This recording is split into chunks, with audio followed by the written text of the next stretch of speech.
Parfois, la chose la plus difficile pour un homme est d'ouvrir son cœur après avoir passé des années à ériger des murs autour de lui. C'est exactement ce qui s'est produit lorsqu'un montagnard solitaire a trouvé une veuve enceinte, laissée pour morte dans les rues gelées, sans personne pour la protéger et sans nulle part où aller.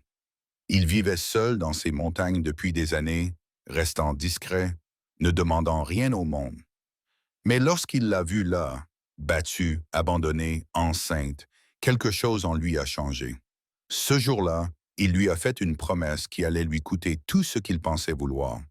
Que se passe-t-il lorsqu'un homme qui a oublié comment faire confiance offre toute sa vie pour sauver deux âmes qu'il connaît à peine? Avant de replonger dans l'histoire, dites-nous d'où vous nous écoutez. Et si cette histoire vous touche, assurez-vous d'être abonné, car demain, je vous réserve quelque chose de très spécial.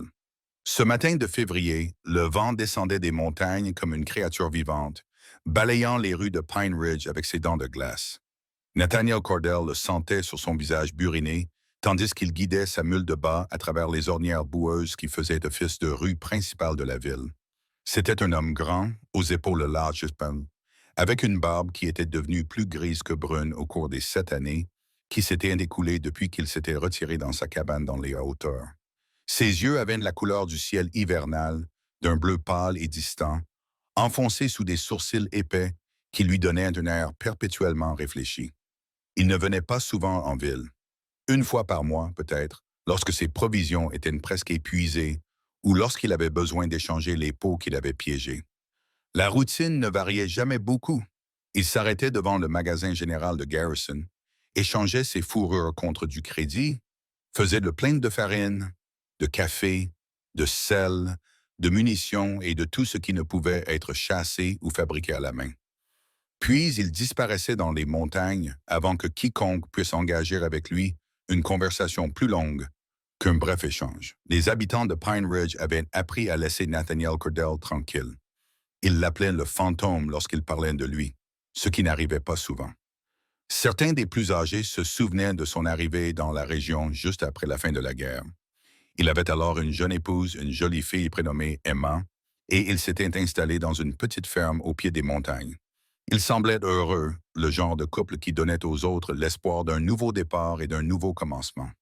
Puis la fièvre est arrivée durant l'hiver 68. Elle a emporté Emma et leur fils en bas âge à 3 jours d'intervalle.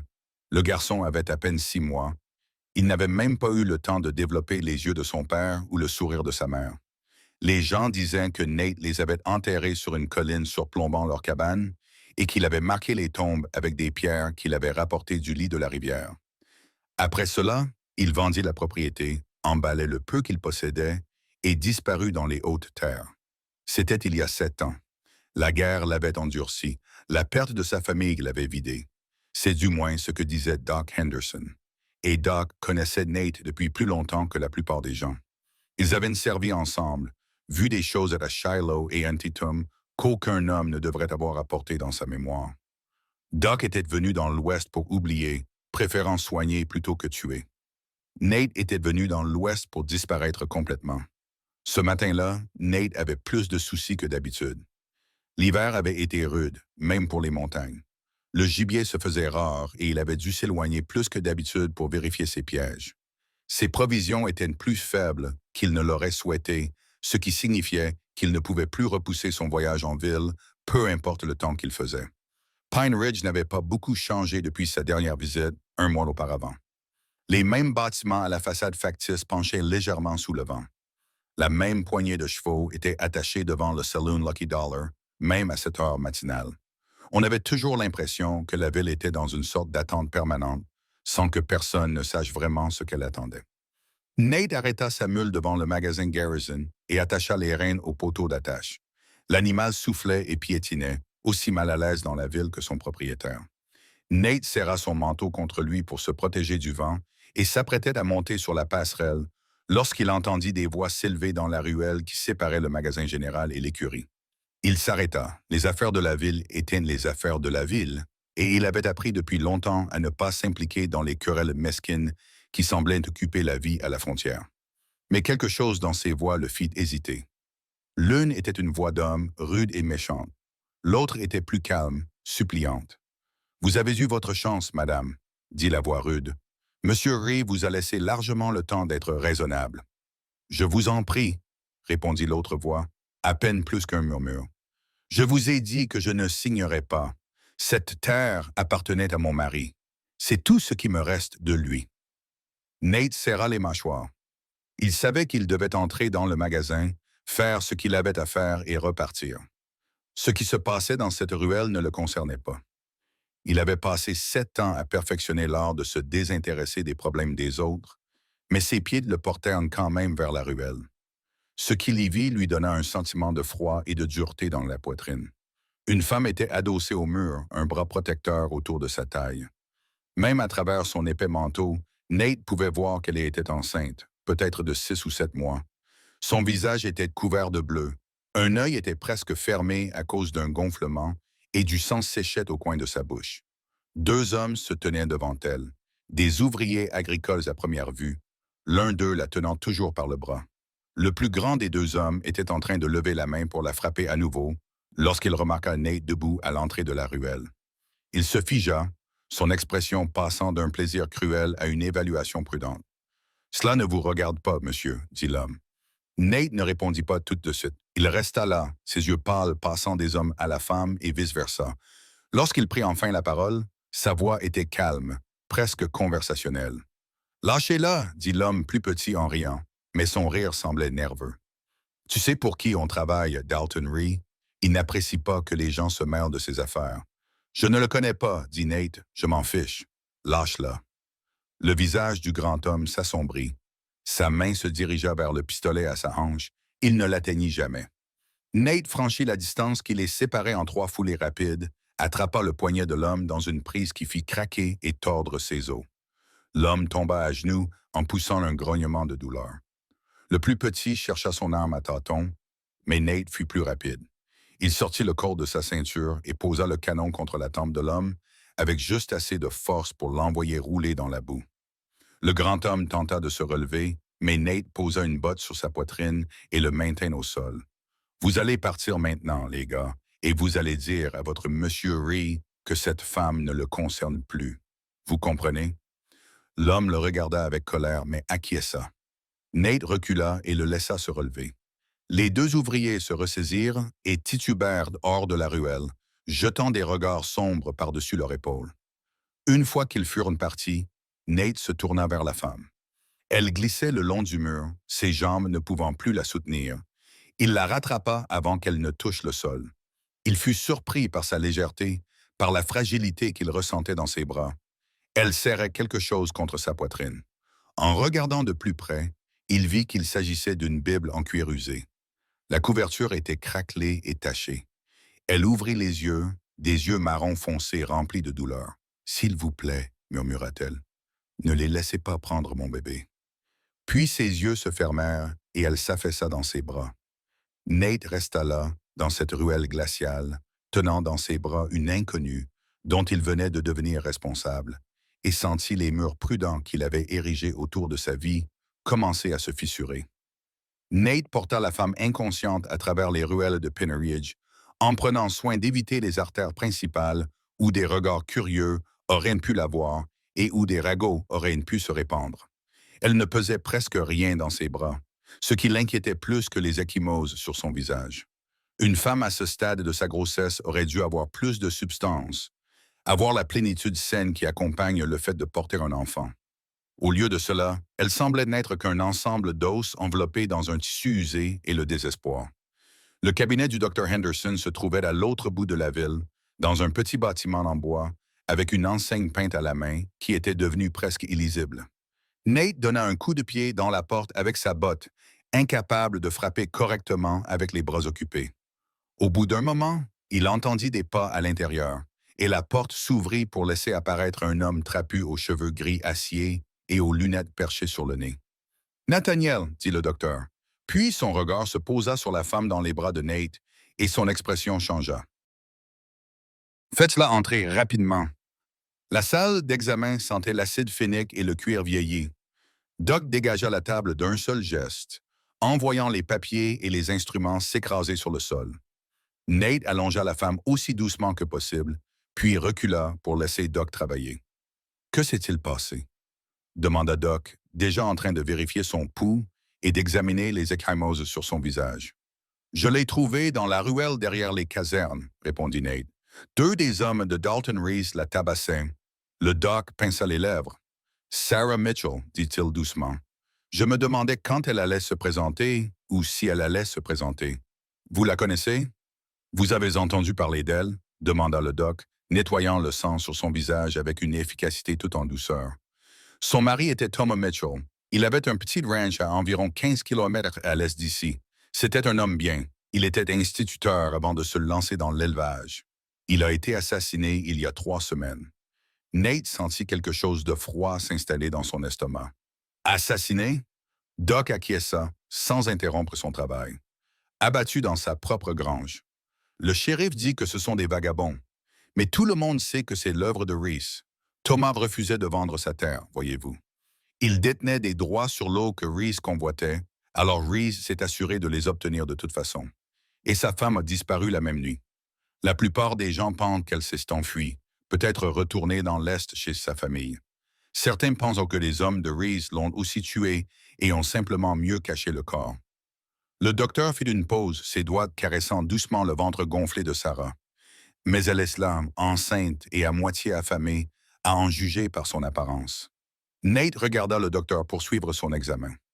La femme Sarah remua légèrement, un gémissement s'échappant de ses lèvres. Sa main se posa sur son ventre dans un geste instinctif de protection, même dans l'inconscience. « C'est grave? » demanda Nate. Doc resta silencieux pendant un long moment. Le bébé semble aller bien. Son cœur bat fort, mais elle est mal nourrie, déshydratée, et elle a des ecchymoses. Il secoua la tête. Ce n'était pas la première fois qu'elle a été battue.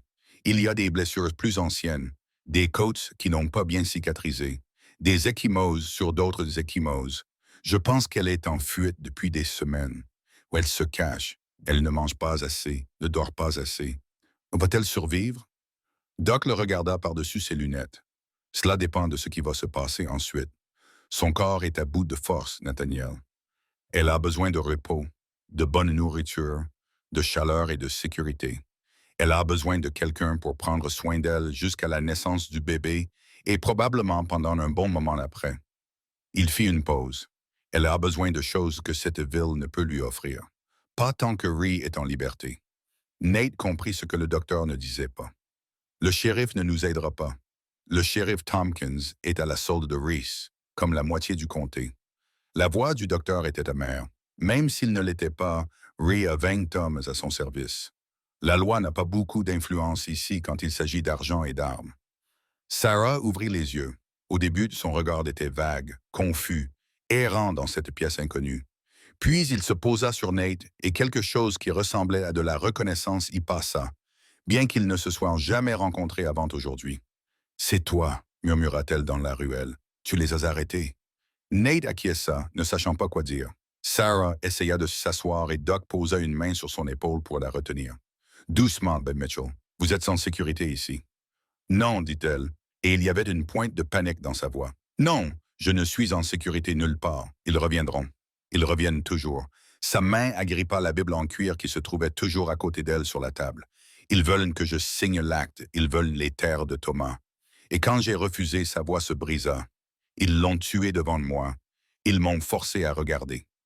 Nous avons pris tellement de temps pour aller chez ma mère cet été-là. Le visage de Doc pâlit. Vous étiez là. Vous avez vu ce qui s'est passé. Sarah acquiesça, les larmes coulant sur son visage meurtri. Thomas me dit de m'enfuir. Pendant qu'ils étaient là, elle ne put finir.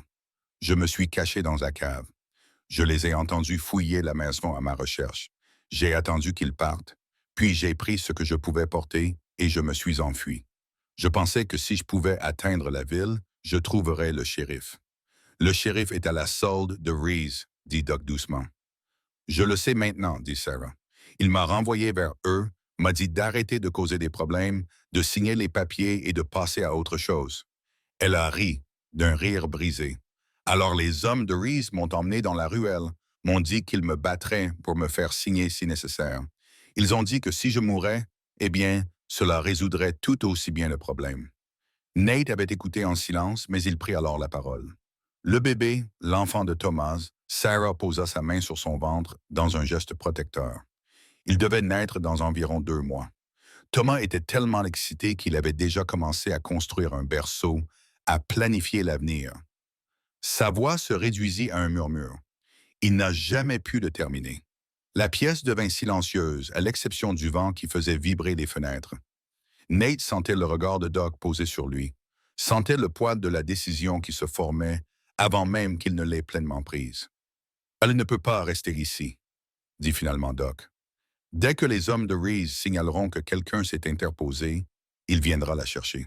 Et quand il découvrira qu'elle est en vie et qu'elle parle, je l'emmènerai, dit Nate. Doc et Sarah le regardèrent fixement. Quoi? Doc dit, dans ma cabane dans les montagnes. Personne ne sait où. Le docteur Henderson avait prévenu que le bébé pourrait naître prématurément après tous les traumatismes subis par Sarah, et chaque jour qui passait sans incident était donc considéré comme un cadeau. À Pine Ridge, des événements se déroulaient dont ni Nate ni Sarah n'avaient encore connaissance. Dalton Ree avait consolidé son pouvoir pendant l'hiver, profitant de l'isolement saisonnier pour faire pression sur les autres petits éleveurs. 2 autres familles lui avaient vendu leurs terres, acceptant un prix bien inférieur à leur valeur plutôt que d'affronter l'alternative. Le shérif avait fermé les yeux, comme il le faisait toujours quand l'argent de Ree était en jeu. Mais Ree n'avait pas oublié Sarah Mitchell. Sa disparition le rongeait. Il avait envoyé des hommes fouiller le ranch abandonné des Mitchell, pensant qu'elle y était peut-être retournée.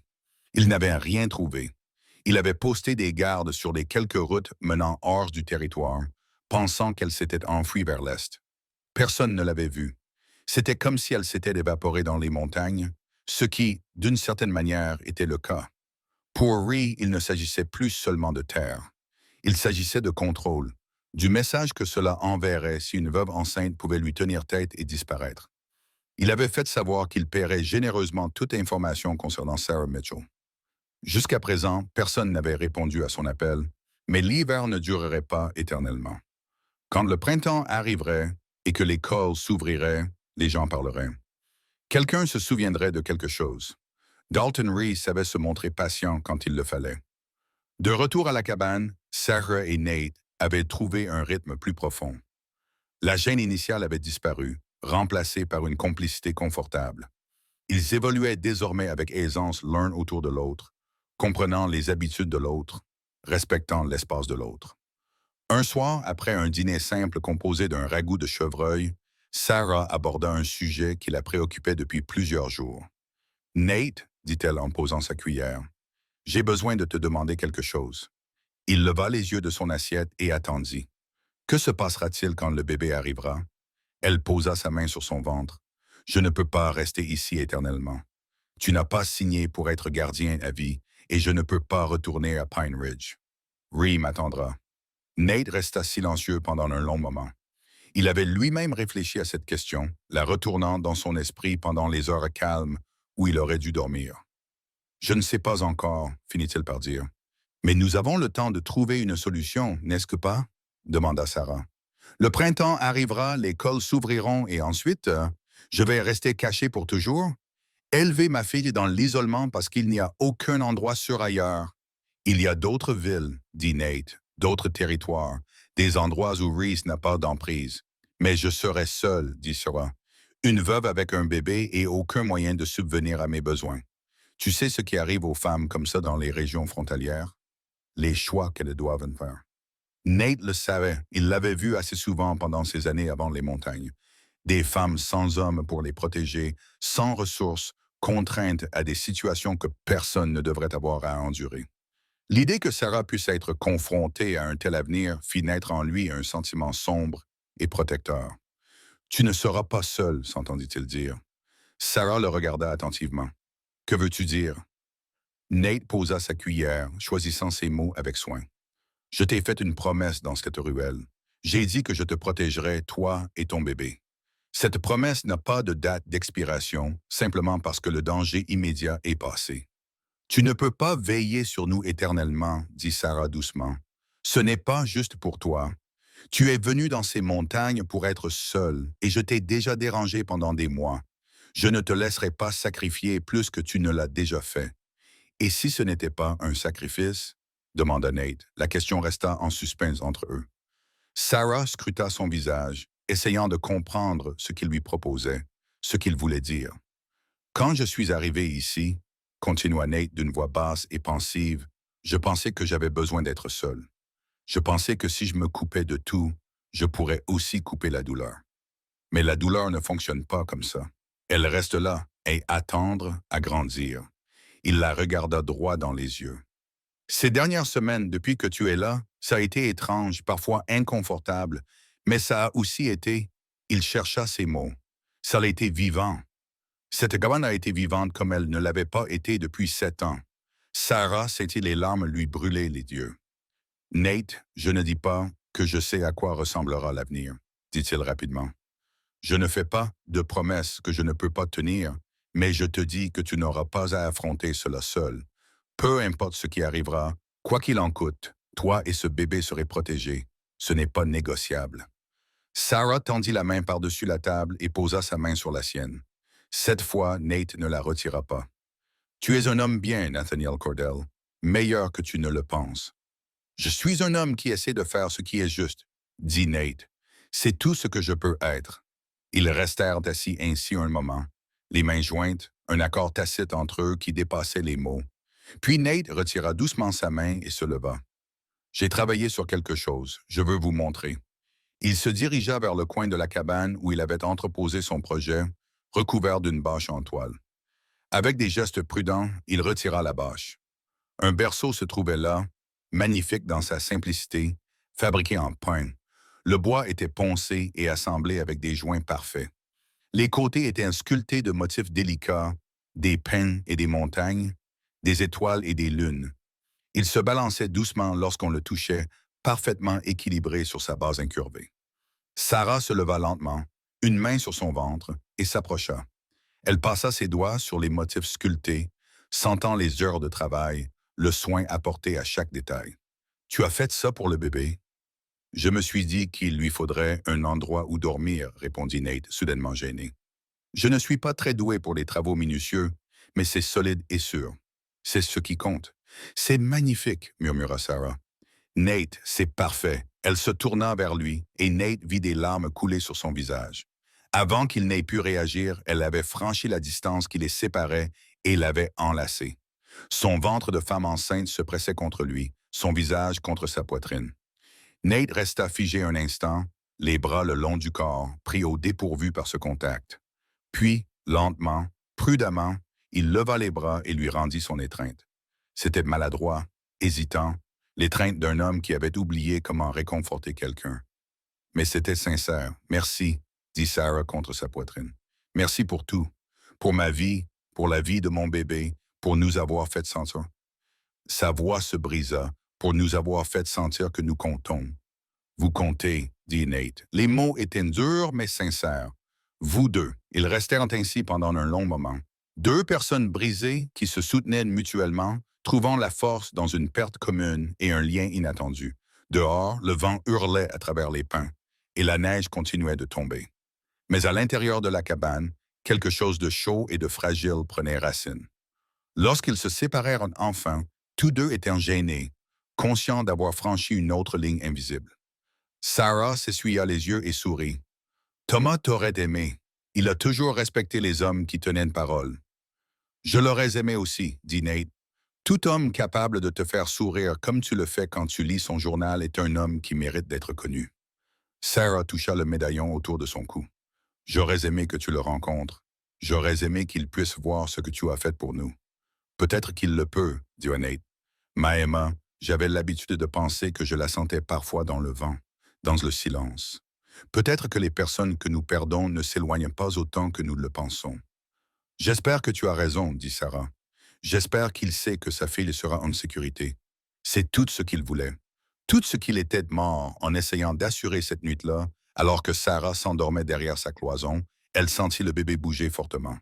Sa fille était active ce soir-là, comme si elle sentait le changement dans l'air, la promesse de protection qui les entourait désormais. Et à sa place près du feu, Nate était assis avec son couteau à sculpter et un nouveau morceau de bois, commençant à façonner quelque chose de petit, un jouet peut-être, ou un anneau de dentition, quelque chose dont un bébé pourrait avoir besoin. Il se disait que c'était juste pratique, mais ses mains savaient mieux que lui. Elles construisaient un avenir, petit à petit, que son cœur soit prêt à l'admettre ou non. Le lendemain matin, un visiteur arriva. Nate entendit d'abord le bruit d'un cheval qui gravissait prudemment le sentier de montagne. Il était dehors en train de fendre du bois, et le bruit le fit se figer, la hache levée. En 7 ans, une seule personne n'avait jamais fait le voyage jusqu'à sa cabane sans y être invité. Le docteur Henderson apparut à travers les arbres, son cheval avançant prudemment dans la neige. Le vieux médecin avait de l'air fatigué, émitouflé dans un manteau épais, son souffle formant des nuages dans l'air froid. « Doc, dit Nate en posant la hache, qu'est-ce qui vous amène ici? » « J'ai pensé qu'il valait mieux que je vienne voir notre patiente, répondit le docteur en descendant de cheval avec raideur, pour m'assurer que le bébé n'a pas décidé d'arriver en avance. Et j'ai apporté des provisions. Il tapota ses sacoches, des médicaments, des choses dont Sarah pourrait avoir besoin le moment venu. Nate l'aida à porter les sacs, puis ils entrèrent dans la maison où Sarah préparait le repas de midi. Son visage s'illumina lorsqu'elle vit Doc, Dr. Henderson. Quelle merveilleuse surprise! Doc l'embrassa avec précaution, puis la tint à bout de bras, l'examinant d'un œil expert. Vous avez meilleure mine, beaucoup mieux. Vous avez des couleurs, vous avez pris du poids. La vie à la montagne vous réussit. La vie à la montagne est de bons soins, dit Sarah en jetant un coup d'œil à Nate. Pendant le repas composé de haricots et de pain de maïs, Doc examina Sarah avec soin. Il écouta les battements du cœur du bébé et vérifia son état de santé général. Il déclara que la mère et l'enfant se portaient bien, mais il avertit que le bébé pouvait arriver d'un moment à l'autre. Je dirais dans 2 à 3 semaines au maximum, dit Doc. Peut-être plus tôt. Tu sens des contractions? Des tensions? Admit Sarah. Rien de régulier, juste des contractions de préparation, je pense. Bien, c'est normal. Le docteur regarda Nate. Tu te souviens de ce que je t'ai appris pour aider à l'accouchement si je n'arrive pas à temps? Nate acquiesça, même si cette idée le mettait toujours mal à l'aise. Le docteur avait passé en revue les bases lors de leur dernière visite en ville. Mais Nate espérait et priait pour que le docteur puisse être là quand le moment viendrait pour Sarah. « Je ferai de mon mieux pour être là », dit le docteur, lisant son expression. Mais le temps printanier est imprévisible. Il pourrait faire beau. Il pourrait y avoir une tempête de neige. Tu dois être prêt. Après l'examen, le docteur prit Nate à part pendant que Sarah se reposait. Il se tenait à l'extérieur de la cabane, parlant à voix basse. « Il y a quelque chose que tu dois savoir », avait dit Doc. « Il y a des troubles qui couvrent en ville. » Dalton Reed devient inquiet. Il pose des questions, met de la pression sur les gens. Il semble convaincu que Sarah est toujours en vie quelque part, que quelqu'un la cache. Nate avait senti un frisson le parcourir. Cela n'avait rien à voir avec la température. A-t-il parlé de moi? Pas encore. La plupart des gens ne savent même pas que tu existes, à part pour les livraisons occasionnelles. Mais Reese n'est pas stupide. Il finira par faire le rapprochement. Le jour où Sarah a disparu, tu étais en ville. Tu n'es pas revenu depuis. Doc fait une pause. C'est une pause. Il offre maintenant de l'argent. 500 $ pour toute information sur l'endroit où se trouve Sarah Mitchell. C'est beaucoup d'argent dans une ville pauvre. Quelqu'un a accepté l'offre? Pas encore. Les gens ne s'aiment peut-être pas entre eux, mais ils n'aiment pas Ree non plus. Ils ont vu ce qu'il fait à ceux qui le contrarient. Doc croisa le regard de Nate. Mais l'argent parle, Nathaniel, surtout aux hommes désespérés et à l'approche du printemps. Quand le col sera dégagé, Ree aura plus d'options pour les recherches. Nate acquiesça lentement, son esprit réfléchissant déjà aux possibilités et aux imprévus. 7 ans d'isolement n'avaient pas effacé son entraînement militaire. Il réfléchissait maintenant de manière tactique, évaluant les menaces, planifiant les défenses. « Il y a autre chose, dit Doc. J'ai entendu des rumeurs, remarquez, mais certains disent que le meurtre de Thomas Mitchell ne se résume pas à une simple appropriation de terre. On dit qu'il était impliqué dans quelque chose de plus important. Des affaires gouvernementales, peut-être. Quel genre d'affaires gouvernementales? Je ne connais pas les détails, mais un marshal fédéral a posé des questions en ville. Un homme du nom de Garrett. Il s'intéressait beaucoup à Thomas Mitchell, à ce sur quoi il travaillait avant sa mort. Doc changea de position. Quoi qu'il en soit, c'était peut-être la véritable raison pour laquelle Ree voulait sa mort. C'était une nouvelle information, et cela compliquait tout. Si Thomas avait été impliqué dans des affaires fédérales, alors Sarah était peut-être en plus grand danger qu'il ne le pensait. Elle ne sait rien à ce sujet, a dit Nate. Les affaires de Thomas, quelles qu'elles soient. Tu en es sûr? Nate a pensé au journal que Sarah lisait chaque matin. Thomas avait-il noté quelque chose de dangereux dans ces pages? Quelque chose qui pourrait expliquer pourquoi des hommes puissants voulaient sa mort? Je dois lui parler, a dit Nate. De retour à l'intérieur, après que Doc soit parti en promettant de revenir dans une semaine, Nate s'est assis avec Sarah. Elle était près du feu, le journal ouvert sur ses genoux. Comme toujours. Sarah, Doc m'a dit quelque chose à propos de Thomas, qu'il aurait été impliqué dans des affaires fédérales, des affaires gouvernementales. Tu sais quelque chose à ce sujet? Sarah leva les yeux, perplexe. Des affaires fédérales? Thomas était un enseignant devenu éleveur. Dans quel genre d'affaires fédérales aurait-il pu être impliqué? Je ne sais pas, mais un marshal a posé des questions en ville. Et si Thomas était impliqué dans quelque chose de plus grave que des conflits fonciers, cela change la donne. Cela change la nature de ce à quoi nous sommes confrontés. Sarah baissa les yeux vers le journal qu'elle tenait entre ses mains.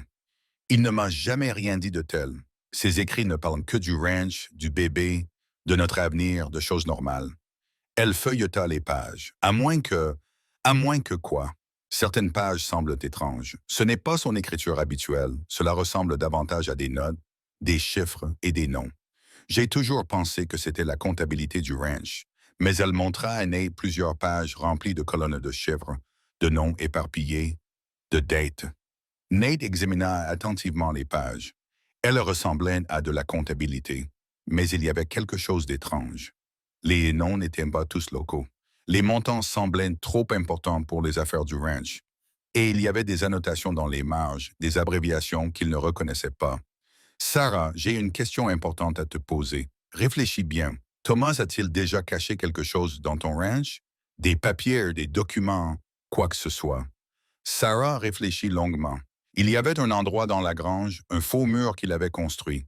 Il disait que c'était pour les objets de valeur en cas de vol. Je n'y ai jamais prêté attention. L'esprit de Nate tournait à toute vitesse. Si Thomas avait caché des preuves dans cette grange, et si ces preuves étaient compromettantes pour des personnes puissantes, alors Sarah ne fuyait pas seulement d'un éleveur avide de terre. Elle fuyait quelque chose de bien plus dangereux. Nous devons découvrir ce que Thomas savait, dit Nate, ce dont il vous protégeait. Parce que s'il y a encore des preuves dans votre ranch, alors Ree est peut-être toujours à leur recherche, conclut Sarah. Et il n'arrêtera pas tant qu'il ne les aura pas trouvés ou qu'il ne sera pas sûr que personne d'autre ne puisse les trouver. Ils restèrent assis en silence, les implications s'imposant à eux comme de la neige fraîche. Ce qui avait commencé comme un simple acte de miséricorde était devenu quelque chose de bien plus complexe. Nate avait promis de protéger Sarah et son bébé.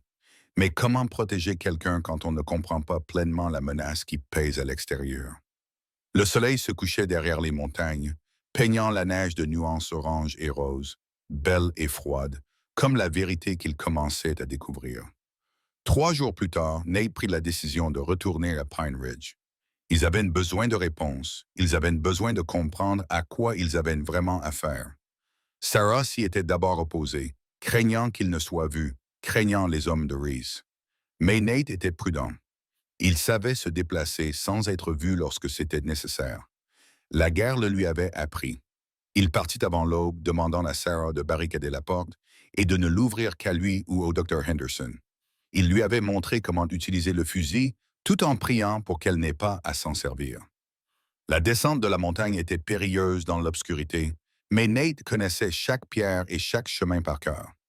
Il arriva à Pine Ridge juste après le lever du soleil, entrant dans la ville par le nord, évitant la rue principale. Il se rendit directement au cabinet du Dr. Henderson, se glissant par la porte arrière.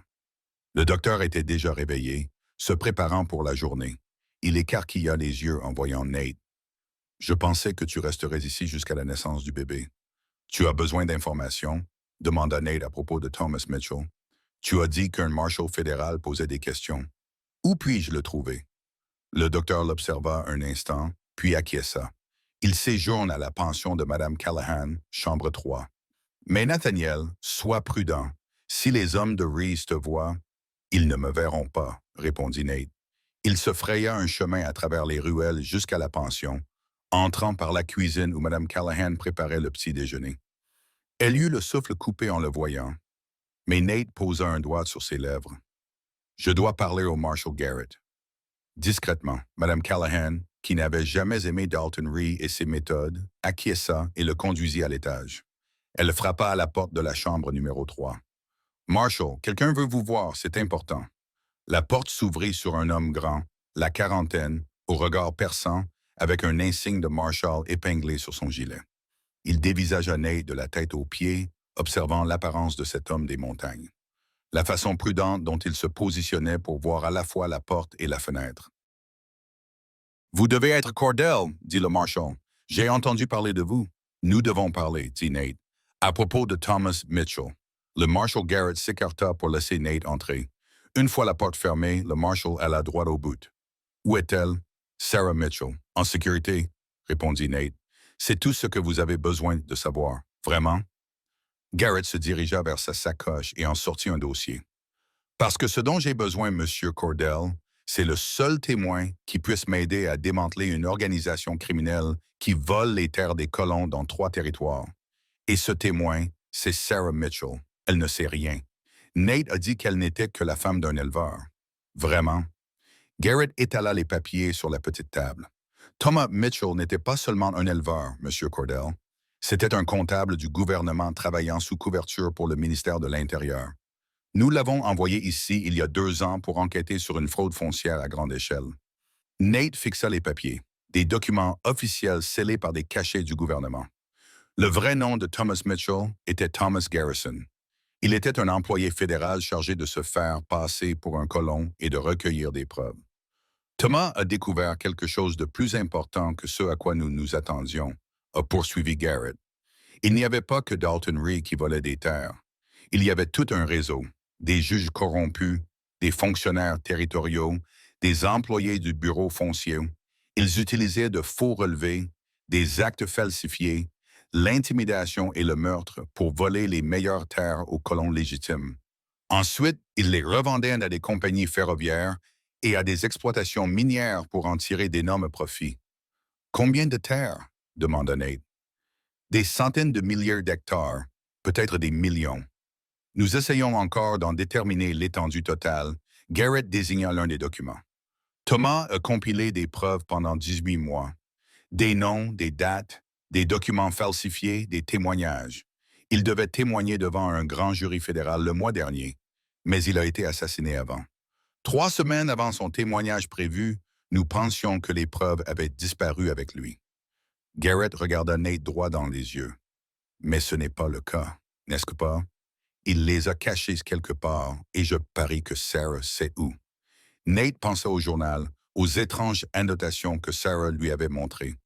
Elle savait peut-être, elle n'en était pas sûre. Je dois lui parler. Garrett dit que si nous pouvions récupérer ces preuves, nous pourrions démanteler tout le réseau.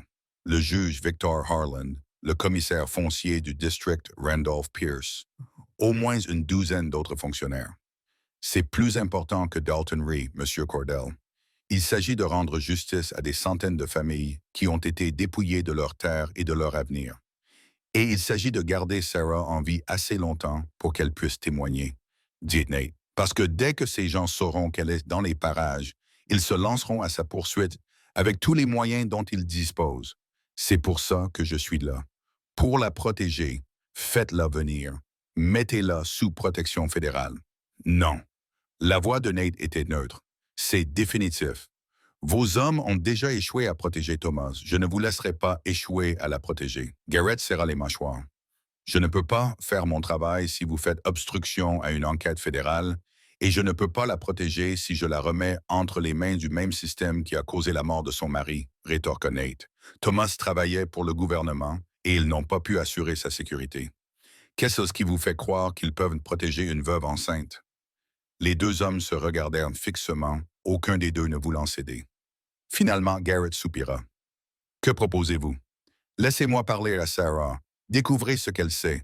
S'il y a des preuves au ranch Mitchell, je les récupérerai. Ensuite, nous déciderons ensemble de la marche à suivre. Et si Ree la trouve avant, il ne le fera pas, dit Nate avec une certitude absolue. Garrett l'étudia longuement. Tu étais soldat, je le vois. Dans quelle unité?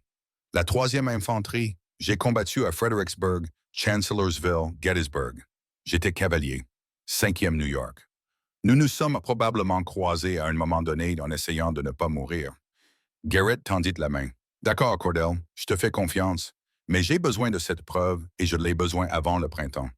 Une fois le passage dégagé, Arlen et ses hommes s'en prendront à tous ceux qui pourraient les menacer. Cela inclut Sarah et tous ceux qui la protègent. Nate sera la main du Marshal. Tu auras ta preuve, mais Sarah et son bébé resteront sous ma protection jusqu'à ce que tout soit terminé. Ce n'est pas négociable. D'accord, mais quand le moment sera venu pour elle de témoigner, le moment venu, nous en discuterons. Pas avant. Nate quitta la pension par les ruelles et les ombres, comme il était venu. Il était presque arrivé à la sortie de la ville lorsqu'il entendit des voix d'hommes, rauques et familières. Les hommes de Reese se tenaient devant le magasin général et offraient de l'argent comptant. 500 dollars pour des informations sur cette femme, Mitchell. Probablement morte de froid il y a plusieurs semaines. Le patron ne le croit pas. Il pense que quelqu'un la cache. Il a demandé si quelqu'un avait quitté la ville le jour où elle a disparu. Nate se colla contre le mur d'un bâtiment. Il écoutait. Son nom n'avait pas été mentionné, mais ce n'était qu'une question de temps. Reese se rapprochait de la vérité. Il devait agir plus vite. Il retourna à son cheval et entreprit le chemin du retour, l'esprit en ébullition, réfléchissant à des plans et à des possibilités. Lorsqu'il arriva à la cabane, il trouva Sarah assise à la table avec le journal de Thomas. Mais cette fois, elle l'étudiait différemment, regardant ces pages étranges avec un regard neuf. Nate, dit-elle lorsqu'il entra, j'ai relu ces pages. Je les ai vraiment regardées. Et je pense que ce ne sont pas seulement des notes. Je pense que c'est un code, une sorte de carte. Nate ferma la porte et s'approcha de la table. Il lui raconta tout ce que Marshall Garrett lui avait révélé sur la véritable identité de Thomas, son travail d'infiltration, la vaste conspiration criminelle sur laquelle il enquêtait. Sarah pâlit. Il travaillait pour le gouvernement. Tout ce temps, elle porta la main à sa bouche. Il ne m'en a jamais parlé, il n'a jamais dit un mot. Je pensais qu'il était simplement mon mari, un homme qui essayait de construire une vie. Mais il te protégeait, dit Nate doucement. Moins tu en savais, plus tu étais en sécurité. C'est ce qu'il pensait, du moins. Sarah regarda le journal avec une nouvelle compréhension. Ces pages, celles que je pensais être les comptes du ranch, ce sont des preuves, n'est-ce pas? Une partie de ce que Thomas rassemblait. Nate examina les pages plus attentivement. Des chiffres qui pouvaient être des parcelles de terrain, des noms qui pouvaient être ceux de fonctionnaires corrompus, des dates qui pouvaient correspondre à des transactions frauduleuses, et dans les marges, l'écriture soignée de Thomas, des abréviations et des annotations qui suggéraient des lieux. Il y a plus, dit Sarah doucement, des preuves qu'il a cachées. À notre ranch, dans la grange, le faux mur dont je t'ai parlé, il l'a construit non pas pour des objets de valeur, mais pour des documents. J'en suis sûr maintenant. Tu te souviens exactement où c'était? Comment y accéder? Sarah ferma les yeux, imaginant la grange qu'elle avait fui la nuit où Thomas était mort. Mur est, 3e planche à partir du sol, 7e à partir du coin. Tu pousses et tu glisses vers la droite. Il y a un espace d'environ 1 mètre derrière. Nate mémorisa les détails. Je dois y aller. Récupérer ce que Thomas y a caché. C'est dangereux, dit Sarah. Le ranch est probablement surveillé, et s'ils t'attrapent, ils ne m'attraperont pas, dit Nate. Mais nous n'avons plus beaucoup de temps. Le Marshal Garrett a dit qu'une fois le printemps arrivé, Arlen et ses hommes s'en prendraient à tous ceux qui les menacent. Nous avons besoin de ces preuves avant cela. Sarah se leva et se dirigea vers la fenêtre. Dehors, la neige tombait à nouveau, lourde et épaisse. Thomas est mort en protégeant ses preuves, en me protégeant, moi et notre bébé. Et maintenant, tu risques ta vie pour la même raison. Ce n'est pas la même raison, dit Nate. Thomas faisait son devoir envers la loi. Je ne fais que tenir ma promesse de te protéger, toi et ton enfant. Sarah se tourna vers lui. C'est tout? Juste une promesse? La question resta en suspens entre eux. Nate aurait pu répondre oui. Il aurait pu garder ses distances, maintenir la distance prudente qu'ils avaient tous deux prétendu exister encore. Mais debout là, regardant cette femme qui était devenue bien plus qu'une simple responsabilité, il se rendit compte qu'il ne pouvait pas mentir. Non, dit-il doucement, Ce n'est plus seulement une promesse. Sarah traversa la pièce et lui prit la main. Alors reviens sain et sauf, car ce bébé a besoin de toi. Nate baissa les yeux vers leurs mains jointes, puis leva les yeux vers son visage. Je reviendrai. C'est une promesse que je sais pouvoir tenir. Cette nuit-là, ils firent des plans. Nate partirait dans 3 jours, ce qui lui laisserait le temps de se préparer et de repérer l'approche du Ranch Mitchell. Sarah resterait à la cabane avec le fusil et l'ordre strict de n'ouvrir la porte qu'à lui ou au Dr. Henderson. Assis près du feu, passant en revue chaque détail, aucun des deux ne mentionna ce qui les préoccupait le plus. Le bébé de Sarah allait naître d'un jour à l'autre. Si Nate était parti quand le moment viendrait, elle devrait affronter seule cette épreuve. Mais certains risques devaient être pris. Certaines promesses devaient être tenues, quel qu'en soit le prix.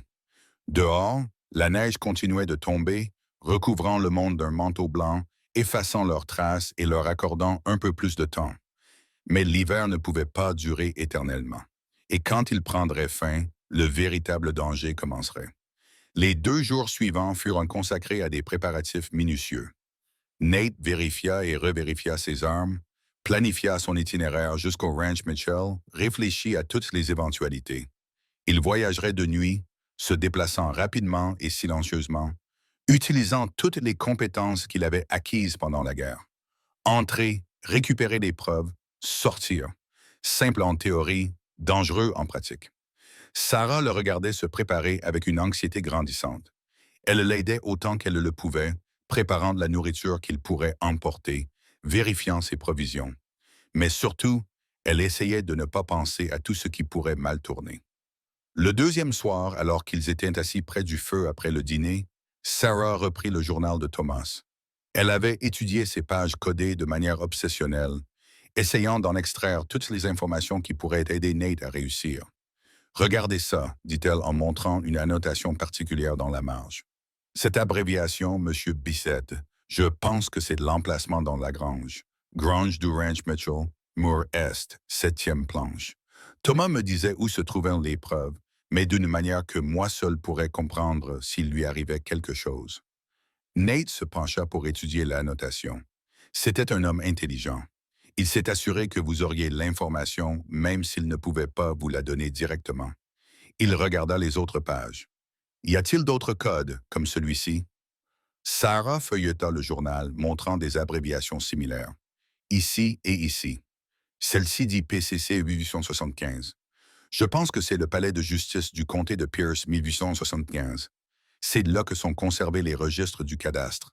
Il a tout documenté, dit Nate avec une admiration réticente. Il a dressé une carte complète de la corruption. C'est pour ça qu'ils l'ont tué, dit Sarah doucement. Il en savait trop. Il avait trop de preuves. Il ne pouvait pas le laisser témoigner. Nate s'apprêtait à répondre quand Sarah eut soudain le souffle coupé. Sa main se posa sur son ventre, son visage pâlit puis rougit de douleur. Sarah. Nate fut à ses côtés en un instant. Qu'y a-t-il? Une contraction, dit-elle en serrant les dames. Une vraie cette fois, pas une fausse alerte. Elle respira profondément et après un moment, la douleur s'atténua. Tout va bien. Tout d'abord, les bébés prennent leur temps. Il peut encore s'écouler plusieurs jours. Mais Nate vit la peur dans ses yeux, la même peur qu'il ressentait. Le moment était mal choisi. Il était censé partir demain soir, si Sarah accouchait avant son retour. Je devrais peut-être attendre, dit-il, jusqu'à ce que le bébé soit né. Non, répondit Sarah fermement. Nous n'avons pas le temps d'attendre. Le printemps arrive tôt cette année. Je le sens. Dans une semaine, peut-être 2, les cols seront suffisamment dégagés pour que Ree puisse amener plus d'hommes ici. Nous avons besoin de ces preuves maintenant. Mais si le bébé arrive, le Dr. Henderson n'est qu'à 2 heures d'ici. Je t'enverrai un message si j'ai besoin de lui. Tout ira bien, Nate. Les femmes ont toujours eu des bébés depuis la nuit des temps. Elle essaya de sourire. De plus, c'est mon premier bébé. Ça prend toujours beaucoup de temps. Je serai probablement encore en début de travail quand tu reviendras. Nate n'était pas convaincu, mais il savait qu'elle avait raison au sujet du timing. Ils n'avaient plus beaucoup d'options. Promets-moi quelque chose, dit-il. Si quelque chose ne va pas, quoi que ce soit, tu appelles immédiatement le docteur. N'attends pas. N'essaie pas d'être courageuse. Promets-le-moi, je te le promets.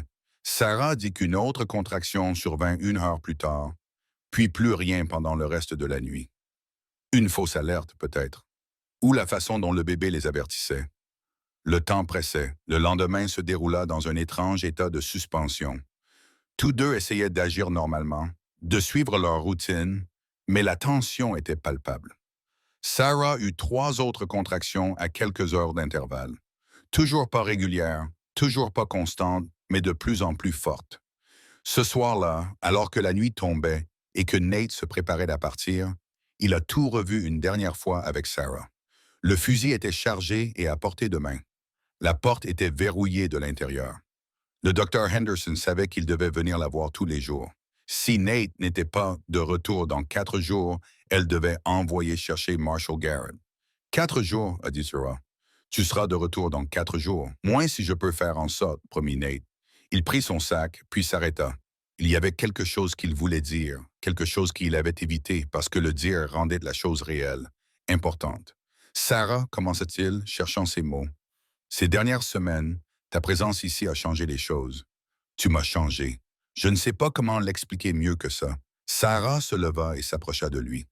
Tu n'as pas besoin de l'expliquer. Je le sais parce que tu as changé les choses pour moi aussi. Je suis arrivé ici brisé, terrifié, avec rien d'autre que du chagrin et de la peur. Et toi, tu m'as donné de l'espoir. Tu m'as donné une raison de croire que les choses pouvaient s'améliorer. Nate fouilla dans sa poche et en sortit un petit objet. C'était l'alliance qu'il portait autour du cou depuis 7 ans. La bague d'Emma, le dernier lien avec sa femme décédée. Je veux que tu gardes ça, dit-il en la plaçant dans la main de Sarah. Pas pour toujours, juste jusqu'à mon retour, comme promesse que je reviendrai. Sarah baissa les yeux vers l'alliance, comprenant le poids de ce qu'il lui donnait. Nate, c'était celle d'Emma. Je sais et je pense qu'elle comprendrait. Je pense qu'elle voudrait que tu l'aies. Elle voudrait que quelqu'un en prenne soin jusqu'à mon retour. Il referma les doigts de Sarah autour de l'alliance. Garde-la en sécurité pour moi. Les yeux de Sarah se remplirent de larmes. Tu reviendras. Tu dois revenir. Elle sortit quelque chose de son cou. Le médaillon de Thomas, celui qui contenait sa photo. Parce que tu dois donner ça à notre fille. Lui parler de son père. De l'homme qu'il était vraiment. Pas seulement de l'homme dont je me souviens. Elle mérite de connaître la vérité. Nate prit le médaillon, comprenant ce qu'elle voulait vraiment dire. Qu'il ne la protégeait plus seulement. Il faisait désormais partie de sa vie, de l'avenir de sa fille. Le poids de cette responsabilité aurait dû le terrifier. Au contraire, cela lui semblait juste. Je lui dirai, promit-il. Je m'assurerai qu'elle sache à quel point son père était un homme courageux. Sarah leva la main et la posa sur la joue barbue de Nate. Et je m'assurerai qu'elle sache à quel point elle est courageuse. Elle marqua une pause, cherchant le mot juste. Quel homme courageux tu es! Ils restèrent ainsi un moment, assez proches pour s'embrasser, mais sans franchir cette ligne. Il y avait trop de non-dits entre eux, trop de choses encore non résolues. Mais le lien était là, indéniable, se renforçant chaque jour. Finalement, Nate recula. Je dois profiter de l'obscurité. Sois prudent, dit Sarah. Reviens nous voir. Je reviendrai, promit Nate. Puis il disparut, s'évanouissant dans la nuit, laissant Sarah seule dans la cabane, la bague d'Emma serrée dans sa main et un bébé qui pouvait arriver à tout moment. Le trajet jusqu'au ranch Mitchell prit à Nate la majeure partie de la nuit. Il voyagea prudemment, évitant tous les sentiers où il aurait pu être vu, se déplaçant à travers les montagnes comme le fantôme que les gens appelaient. À l'aube, il était en position sur une crête surplombant le ranch. La maison et la grange étaient silencieuses dans la lumière grise du matin. D'après ce que Nate pouvait voir, l'endroit semblait abandonné, aucune fumée ne s'échappait de la cheminée, aucun animal n'était dans le corral, aucun signe de vie. Mais il attendit, observant, utilisant la patience que la guerre lui avait enseignée. Alors que le soleil montait dans le ciel, il les repéra. 2 hommes assis dans l'ombre de la grange, essayant de rester cachés, mais visibles pour quelqu'un qui savait où regarder. Des observateurs. Rhee avait posté des gardes, espérant que Sarah revienne chez elle. Nate sourit d'un air sinistre. Bien, cela signifiait que les preuves étaient toujours là, qu'elles valaient toujours la peine d'être protégées. S'ils les avaient déjà trouvées et détruites, les gardes n'auraient pas été nécessaires. Il passa la journée à observer, à apprendre leurs habitudes. Les hommes changeaient de position toutes les quelques heures, mais ils étaient paresseux, indisciplinés. Ils étaient postés là depuis des semaines, probablement lassés et négligents. Cela faciliterait la tâche de Nate. À la tombée de la nuit, Nate se mit en position. Il attendit que les gardes soient au summum de leur complaisance, à cette heure morte avant l'aube, où le corps a plus envie de dormir que de toute autre chose. Puis il passa à l'action. Il s'approcha de la grange par le côté aveugle, l'angle que les gardes ne pouvaient pas avoir depuis leur position.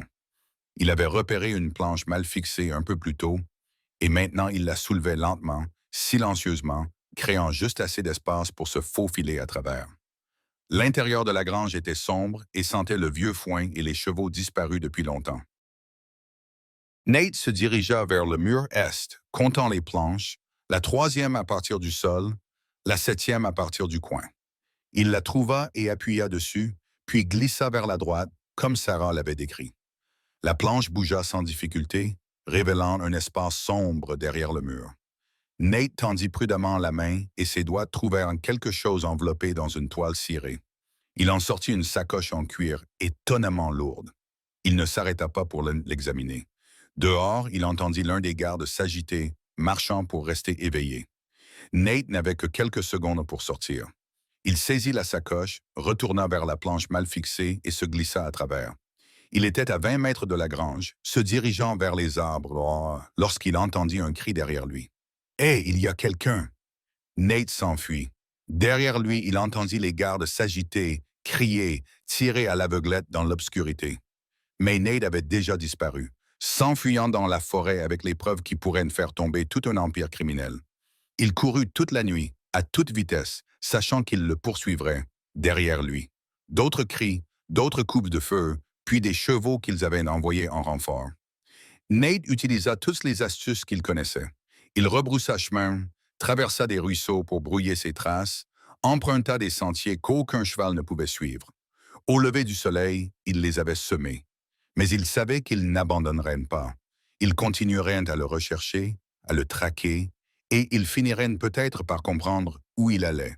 Ils pourraient découvrir que le mystérieux montagnard qui avait aidé Sarah était lié à tout cela. Il devait retourner à la cabane. Il devait avertir Sarah.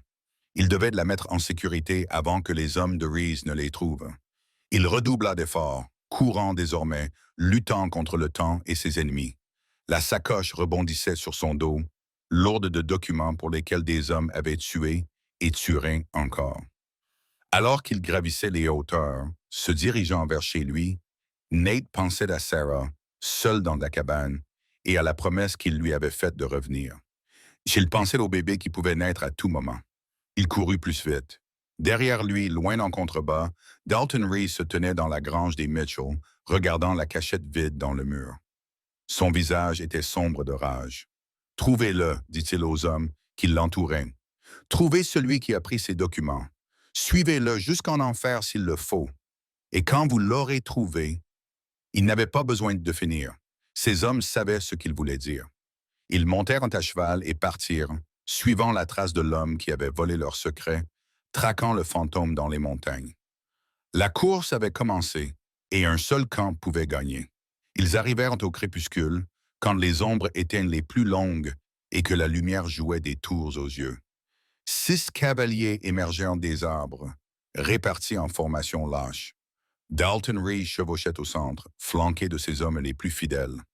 Derrière eux, Nate aperçut un 7e cavalier, un homme vêtu de vêtements coûteux, qui chevauchait comme quelqu'un habitué à donner des ordres et non à en recevoir. « C'est le juge Victor Harlan », dit Marshal Garrett à voix basse. Il est venu en personne. C'est dire l'importance de ces documents. Nate ne dit rien. Il se contenta de les regarder approcher. Ils s'arrêtèrent à l'orée de la clairière, assez près pour parler, mais assez loin pour rester prudents. « Nathaniel Cordell, Appellery, je sais que vous êtes là, et je sais que vous avez quelque chose qui m'appartient. » Nate sortit sur le porche, son fusil à la main, prêt à tirer. « Je ne sais pas de quoi vous parlez. »« Ne jouez pas au plus fin, » dit Ree. « Vous avez volé des documents au Ranch Mitchell, des documents qui sont des biens volés. Rendez-les-nous et nous vous laisserons partir. C'est drôle, les biens volés. » dit Marshall Garrett en s'avançant à côté de Nate. Ils appartiennent généralement aux voleurs qui prétendent qu'ils ont été volés, et je suis un marshal fédéral qui enquête sur une fraude foncière. Ces documents n'iront donc nulle part ailleurs qu'au grand jury. Le juge Harlan fit avancer légèrement son cheval. Marshall Garrett, j'aurais dû me douter que vous seriez impliqué dans cette affaire. Vous êtes hors de votre juridiction et vous vous immiscez dans des affaires territoriales. Retirez-vous avant d'aggraver votre cas. Ma juridiction s'étend à tous les endroits où des crimes fédéraux sont commis, répondit Garrett. Et j'ai suffisamment de preuves dans cette canne pour vous inculper, vous et tous ceux qui vous accompagnent, pour complot, fraude et meurtre. Meurtre? Harlan éclata de rire. Thomas Mitchell a été tué par des vagabonds. Tout le monde sait que Thomas Mitchell était un agent fédéral, dit Garrett, assassiné dans l'exercice de ses fonctions. Cela en fait une affaire fédérale. Et cela fait de vous et de Reed des complices du meurtre d'un agent fédéral. Les mots restèrent suspendus dans l'air. Plusieurs des hommes de Reed se agitèrent inconfortablement sur leur selle. Tuer pour des terres était une chose. Tuer un agent fédéral en était une autre. Le visage de Harlan s'assombrit. Vous ne pouvez rien prouver. En fait, si, répondit Garrett, car Sarah Mitchell est en vie. Elle a été témoin du meurtre de son mari. Elle est prête à témoigner et avec les preuves que son mari a rassemblées, dit-il en montrant la cabane. Je dirais que vos jours à la tête de ce territoire sont comptés. Alors je suppose qu'il va falloir s'assurer qu'elle ne témoigne jamais, dit Ree en posant la main sur son arme. Ce qui s'est passé ensuite s'est déroulé très vite. Reyes a dégainé. Nate a tiré. Le chapeau de Reese a volé de sa tête alors que la balle passait à quelques centimètres de son crâne. Tous les hommes présents dans la clairière avaient désormais sorti leurs armes, mais personne n'a tiré. Le premier coup de feu aurait déclenché un bain de sang et personne n'était encore prêt à franchir cette ligne.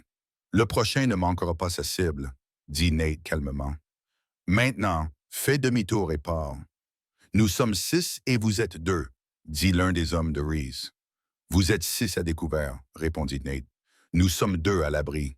Je préfère nos chances. Le visage de Harlan était rouge de rage. Tu signes ton arrêt de mort, Cordell. Même si tu survis aujourd'hui, je ferai en sorte que tous les hommes de loi des 3 territoires te recherchent. Tu seras pendu pour ça. Peut-être, dit Nate, mais tu seras en prison bien avant que cela n'arrive. L'impasse se prolongeait. La tension montait comme un orage sur le point d'éclater. Les chevaux piétinaient nerveusement, sentant la violence sur le point d'éclater. Puis, de l'intérieur de la cabane, un nouveau bruit se fit entendre, un bébé qui pleurait. Ce bruit sembla briser le charme. Plusieurs des hommes de Reese échangèrent des regards. L'un d'eux, plus jeune que les autres, baissa légèrement son arme. « Patron, dit le jeune, il y a un bébé là-dedans. »« Et alors ?» rétorqua Reese. « Je ne me suis pas engagé pour tuer des bébés. »« Moi non plus, » acquiesça un autre homme. « La fraude foncière est une chose, mais là, vous ferez ce pourquoi je vous paye, » grogna Reese. « Plus maintenant, » dit le jeune homme. Il rangea son arme dans son étui et recula son cheval. Au bout d'un moment, 2 autres le suivirent. Il ne restait plus que Ree, Harlan et 2 hommes loyaux, 4 contre 2. Les chances étaient toujours mauvaises, mais meilleures. Le visage de Ree était déformé par la rage. « Tu veux mourir en protégeant une femme qui ne signifie rien pour toi? Un bébé qui n'est même pas le tien. Ils sont toutes pour moi, dit Nate simplement. Et je suis déjà mort. J'ai perdu tout ce qui comptait. Je ne les perdrai pas eux aussi. » Harlan passa à l'action. Il sortit un petit pistolet de son manteau, visant non pas Nate, mais la cabane, d'où provenaient les pleurs du bébé. Nate ne réfléchit pas. Il tira. Harlan tomba de son cheval, serrant son épaule, son pistolet tombant dans la boue. Puis tout explosa dans le chaos. Ree et ses 2 hommes restants chargèrent en tirant. Nate et Garrett ripostèrent, utilisant les poteaux du porche comme couverture. Les balles éclatèrent le bois. Les chevaux hennèrent. Les hommes crièrent. L'un des hommes de Reese tomba, puis l'autre. Mais Reese lui-même continua d'avancer, le visage masqué par la rage et la détermination. Il atteignit le porche, trop près pour des fusils. Nate lâcha son arme et sortit son couteau de chasse, celui que son père avait porté, et avant lui son grand-père, celui qui était destiné à protéger la famille. Ree avait sorti son propre couteau. Ils s'affrontèrent dans un choc d'acier et de fureur, se battant pour tout ce qui comptait. Le vainqueur remporterait tout. Le combat fut brutal et rapide. Ree était fort, expérimenté avec un couteau, se battant avec la fureur d'un homme qui avait bâti un empire par la violence et n'était pas prêt à le perdre maintenant. Mais Nate avait quelque chose que Ree n'avait pas.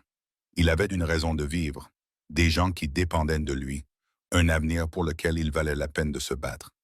Quand ce fut terminé, Ree gisait sur le porch, désarmé et vaincu. Marshall Garrett avait mis Arlen et les hommes blessés sous bonne garde.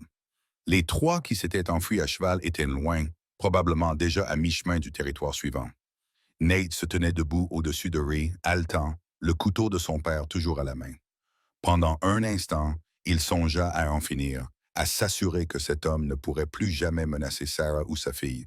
Ce serait facile, voire justifié. Puis il entendit la voix de Sarah depuis l'embrasure de la porte. « Nate, c'est fini? » Il se retourna et la vit debout, pâle et épuisée, mais vivante, avec le bébé enveloppé dans des couvertures dans ses bras. Le docteur Henderson se tenait derrière elle, prêt à la rattraper si elle tombait. Nate les regarda, cette femme qui était devenue son univers, cet enfant qui était devenu sa raison d'être, et il baissa le couteau. « C'est fini, dit-il. 3 mois plus tard, le printemps était pleinement arrivé dans les montagnes. La neige avait fondu, révélant des prairies verdoyantes et des fleurs sauvages. La cabane avait désormais un aspect différent. Elle semblait habitée et chaleureuse, avec du linge suspendu à une corde à l'extérieur et le rire d'un bébé qui s'échappait par les fenêtres ouvertes. Sarah se tenait dans l'embrasure de la porte, regardant Nate fendre du bois dans la clairière. Il travaillait avec des coups réguliers et expérimentés. Ses mouvements étaient efficaces et assurés. Au cours des 3 mois qui avaient suivi cette terrible nuit, il était devenu un homme différent. Il était toujours calme, toujours prudent dans ses paroles, mais il ne portait plus le poids de l'isolement et du chagrin. Derrière elle, dans le berceau que Nate avait fabriqué, le bébé Grace Emma Cordell dormait paisiblement. Son nom était inscrit dans la nouvelle Bible familiale que le prédicateur itinérant leur avait donnée lorsqu'il avait marié Nate et Sarah 6 semaines auparavant. Une cérémonie simple, avec Doc Henderson et Marshall Garrett comme témoins, qui avait uni 2 personnes qui s'étaient trouvées dans les pires circonstances et avaient construit quelque chose de beau à partir des décombres.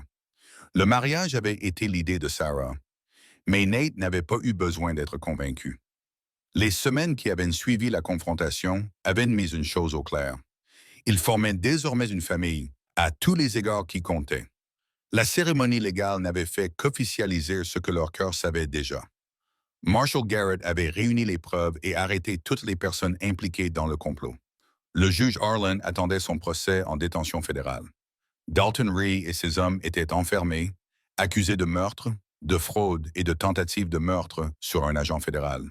Les autres fonctionnaires corrompus étaient arrêtés les uns après les autres. Le ranch Mitchell avait été rendu à Sarah avec une indemnisation du gouvernement territorial. Mais Sarah avait pris une décision qui avait surpris tout le monde, sauf Nate.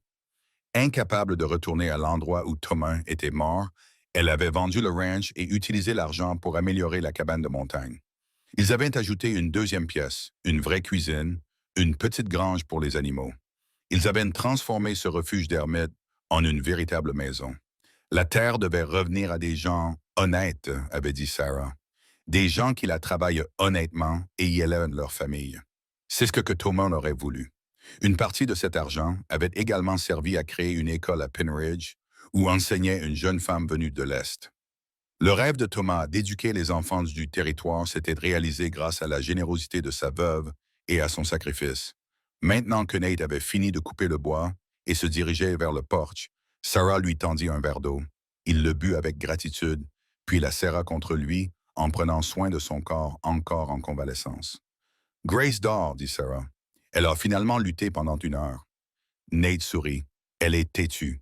Elle tient ça de sa mère et de son père. Sarah parlait de Thomas, mais elle pensait aussi à Nate. Grace aurait 2 pères dans sa vie, celui qui lui avait donné la vie et celui qui l'avait sauvé. Elle connaîtrait leur histoire à tous les deux et porterait leur héritage. Je réfléchissais, dit Nate, à ce que tu as dit, à ne pas rester isolé pour toujours, à faire à nouveau partie du monde. Sarah attendit, sachant que c'était difficile pour lui. Peut-être qu'on pourrait aller en ville plus souvent. Que les gens nous connaissent, Que Grace grandisse en sachant qu'il y a plus que les montagnes. Je ne me cache plus. Je n'en ai plus besoin. Sarah leva la main et lui caressa le visage, sentant sa barbe qu'il avait raccourcie, voyant ses yeux qui n'avaient plus l'air aussi hantés. On y ira doucement. Comme tu veux. Ça me convient, dit Nate en désignant la cabane, elle, la vie qu'ils étaient en train de construire. Avec toi, avec Grace, avec tout ça. Je n'aurais jamais pensé dire ça à nouveau, mais c'est le cas. De l'intérieur, Grace se mit à pleurer. Elle n'était pas en détresse, elle annonçait simplement qu'elle était réveillée et qu'elle voulait de l'attention. Sarah sourit, c'était son signal. Elle entra et Nate la suivit, la regardant prendre leur fille dans ses bras et la serrer contre elle. Les yeux de Grace, sombres comme ceux de sa mère, mais avec des traces de l'expression douce de Thomas, regardaient autour d'eux avec une curiosité enfantine. Nate s'approcha et tendit son doigt. Grace l'attrapa de sa petite main, le serrant fort avec la poigne féroce des tout-petits. Quelque chose dans la poitrine de Nate se serra et se relâcha en même temps. « Bonjour, petite, dit-il doucement. Ton papa Thomas t'aimait beaucoup. Il a tout donné pour te protéger.